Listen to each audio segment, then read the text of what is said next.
CBN don't bring new policy. Oh. You cannot withdraw more than 100,000 naira as an individual in a week, and you cannot withdraw more than 500,000 naira as a company in a week. I'm talking about physical cash. You understand me? In case you're seeing my face for the first time, long time no see. It's Acapella show with Eagles Eye. My name is Acapella, aka the Dollar Remix, aka Mobile ATM, aka Big, aka Putu Nofe, aka Golden Boy. And normally, if by chance you realize everywhere is soft, you know saying a Golden Boy the runner. Don't go anywhere. I is coming back. So there's been so many discussion. I don't want to say it's an outrage, uncertainty about what happened after the CBN announced its new policy for the cashless era. We've been in cashless era anyway, or in quotes. But recently, CBN don't come across to say as an individual, you cannot withdraw more than 100,000 naira in a week. You know, so that means what I don't understand. I don't know whether if you withdraw 100,000 once, you understand me? Like if you withdraw once, you understand me? That means you are done for the week. Sure, you get. Or if you withdraw 20,000 naira or 10, 15 or however, but as an individual account holder, you cannot withdraw more than 100,000 naira in a week. Not like you cannot.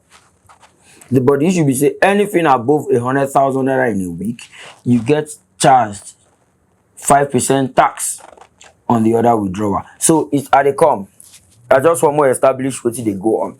So CBN don't bring this law. So if you withdraw as a company, for instance, if you withdraw more than 500,000 in a week, any other withdrawal way you do will be physical cash, you'll be taxed 5% on it. You know, so Nigerians don't come begin to complain. Say what exactly is going on? Is it feasible? Is it realistic that a country that is estimated to have over 200 million people can operate the kind of cashless that CBN is trying to operate? I don't really know. Normally, if you ask my personal opinion as Acapella, we don't travel, you know, around the world. I realize that the cashless policy is something that's operated almost everywhere. Do you understand? In fact, for countries like the UK, they have different denominations. They won't go beyond cashless policies. They have different denominations of money where we say the highest currency now £50. But do you know that in the UK, before you go use your 2 eyes, see £50, you don't like pay go say artist. If you enter supermarket to go spend £50, normally you can't go be black person. I don't know if they do it with white people though. I never see you know where Western or a proper white person can't spend £50 before. But normally as a black person, it don't happen to me a million and one time. Other several black people I don't see. Once you bring the £50, they'll first check them, look at it, say now the queen, you see who direct, you know, did the queen give you a letter? Did you get an approval? You know. So it's become something that's global. Everybody's operating cashless. So as a result of this thing, a whole lot of Nigerians understand this thing in different formats. You know, some people level of financial awareness is different from others. You understand me? So as usual, you know how it is. Reactions are going to come up. Where would they contemplate it in? You could say, man, over make it just move around. Make go see what's in, you know. What people they talk about the whole situation, how the Nigerians feel, what are they talking about, you know, and as usual reactions came up. So don't go anywhere. I is coming back to show you some reactions from Nigerians. You see the Acapella show with Eagles Eye. So according to Eagle just enter different places, you know, they let say he say make it just show me some things where people they talk so that I can understand how people they react to the new CBN law, you know, and then this one they come from First Ladyship. According to her, she say with the new CBN cashless policy, please do not get kidnapped in Nigeria. You won't be able to have access to large cash unless you are a politician with access. The cashless policy is good in curbing vote buying, but it will kill a lot of ATM vendorship and micro business. You know, for the life of me, this reaction is one of the funniest reactions I've seen on this issue. Like how in the heavens that we're talking about cashless policies, and the first thing that comes to your mind is avoiding being kidnapped. So in essence, that means the time we cash day is okay to move anywhere. Where they kidnap you, at least they request for ransom, cash day to give. Is that what you're saying? You know, because that avoid being kidnapped in Nigeria. Like who opens their eye naturally and goes to where they'll be kidnapped? You know, it's a crazy reaction for me. I don't think personally. I don't think that makes any sense. You know, whether there's cashless, whether there's no cashless, the kidnap venture shouldn't even be what's happening at all. Anyway, but there are further reactions. I'll take them. Don't go anywhere. It's still coming back. Okay, this other reaction is coming from David Udain. And it says the entire point of this CBN policy is not any cashless kinikon. Even Emefiele is not dumb enough to believe that a country of about 180 million plus people that generates less than 5,000 megawatts of electricity can go cashless. The point is to tax cash transactions like transfers are taxed. That's literally the entire point of this. This administration only tool is a hammer that it uses to either ban stuff or extract more revenue by imposing new taxes. Since electronic transfers are already taxed, how do you raise new revenue? Force people to pay for using cash. This other reaction is coming from O.B.O. He said the new CBN policy, oh, I did see it. I knew immediately that this was all just a way to generate more. Why charge the percentage for exceeded limits? Just stick to your gun and ban it altogether. Then we'll begin to take you seriously. And this other reaction is coming from that eye doctor.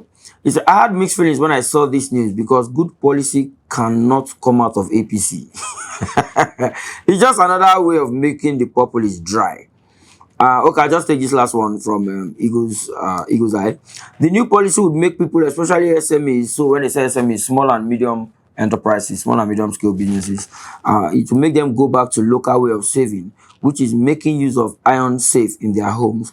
And tell me why robbery won't be on the increase. So you've seen there's been a lot of reactions from Nigerians, but I'm just going to air my own reaction. As a Nigerian, I'm not a financial expert. I don't know how these things work, but being somebody who has traveled a lot, who over time in Nigeria, I've been operating cashless. You know, by the way, I do not think that going cashless is a harm to any society.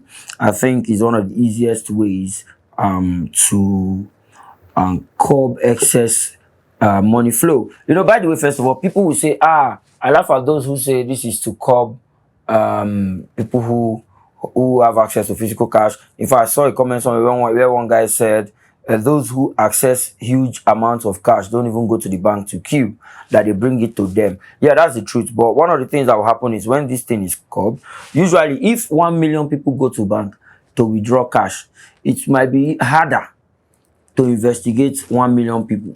But when the number is downsized to the number of people who go to withdraw cash, it cannot be easier. It's not 100%. Sometimes the presence of the police is not to eradicate crime, it's to reduce crime. Right? When they say call police, nobody say police just come, crime go disappear.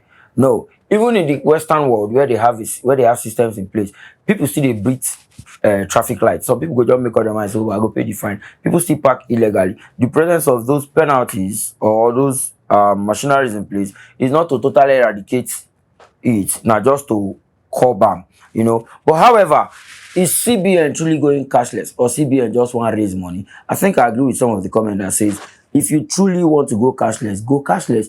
Put it as an automatic ban. Nobody withdraws above 500,000 as a company. Nobody withdraws above 100,000 as an individual. Why you call it put a caveat? Say, you go feel withdraw more than no. It's just that you give us tax. So in essence, as an individual, if I withdraw 500,000, you want to collect 5% tax. That's 25,000 naira.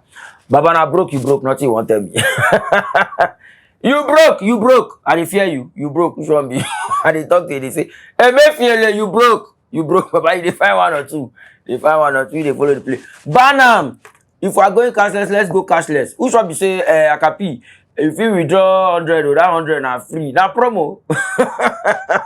Na promo. So anything after the 100, I don't really stop you. Just that you give me 5% inside. So let's say if I withdraw 1M now, once you don't give me 100 free, you can collect 5% from. If I stand up here, if I tear you, if I near you, I fear you. They say, Baba, ban this thing once and for all. Let's go cashless. Make day for selected few. I do not think there's a problem with cashless policy. The only thing I think we have a problem with is that we are very quick to ban. Say our government are reactionary government. They are never proactive. No, they always react. Have you put everything in place?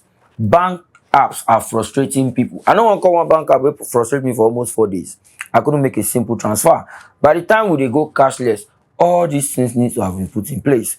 From GT Bank to Access Bank to to Sterling Bank to Zenith Bank, all these banks would have been would have putting all their technology in place to help achieve this cashless policy. You can't say I can't withdraw more than 100,000 naira off the counter, but I can't even transfer.